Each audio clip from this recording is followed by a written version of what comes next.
On va passer à l'info éco avec Laura Cambeau. Bonjour Laura. Bonjour Pauline.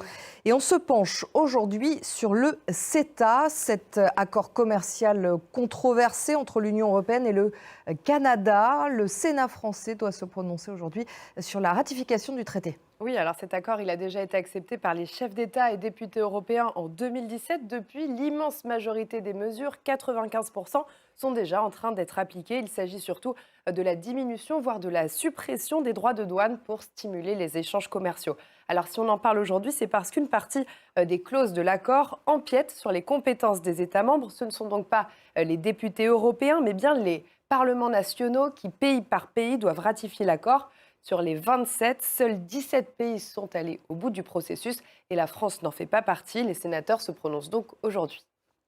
L'enjeu est important puisque de nombreux sénateurs français y sont opposés. Oui, les sénateurs de droite, les républicains, mais aussi ceux de gauche, les socialistes, les écologistes, etc., ils sont contre. C'est important, surtout dans ce contexte de crise agricole et alors que les élections européennes approchent. Si une majorité de sénateurs rejette le CETA, il y aura une navette parlementaire. Le traité sera renvoyé aux députés. Seulement, voilà, la composition de l'Assemblée a changé. En 2017, le parti présidentiel qui est favorable au CETA était majoritaire et ce n'est plus le cas aujourd'hui. Si les députés français rejettent eux aussi le CETA, l'Union européenne pourrait alors suspendre l'application de l'accord partout en Europe, du moins provisoirement. Quelles sont les mesures qui posent problème ? Eh bien, c'est en particulier un mécanisme d'arbitrage entre les États et les entreprises, un mécanisme qui prévoit la création de tribunaux spéciaux pour les entreprises canadiennes qui investissent dans l'Union européenne et pour les entreprises européennes qui investissent au Canada. L'objectif de ces tribunaux, c'est vraiment de rassurer les entreprises avec une juridiction supranationale. Ça permettrait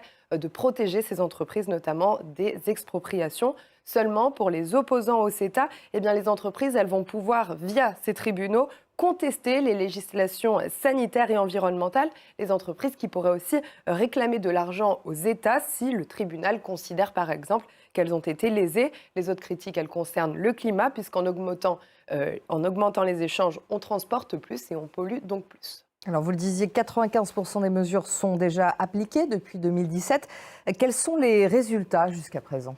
On le disait, la quasi-totalité des barrières tarifaires ont été levées. Ça représente à peu près 590 millions d'euros par an d'économies pour tous les exportateurs, l'Union européenne et le Canada. La conséquence, eh bien, on remarque que les échanges de biens ont augmenté autour des 60% de plus entre 2016 et 2023. Dans l'Union européenne, il y a certains secteurs qui en bénéficient particulièrement, les vins et spiritueux, les fromages, les pâtisseries et les biscuits. Il y a un autre argument en faveur de ce traité. Alors, on craignait des importations massives de viande canadienne, que les éleveurs européens subissent une concurrence déloyale importante. Seulement, eh bien, ce déferlement, il n'a pas eu lieu. Il y a encore des quotas. Et l'an dernier, si on regarde de près, les éleveurs canadiens n'ont exporté vers l'Europe qu'à peine 2% du volume de bœuf qui était permis par le CETA.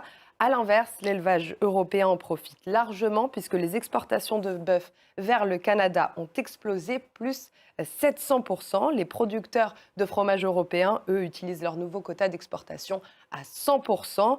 Reste à voir donc si ces arguments parviennent à convaincre les sénateurs français qui se prononcent aujourd'hui. On suivra ça donc aujourd'hui. Merci Laura, c'était l'Info Éco.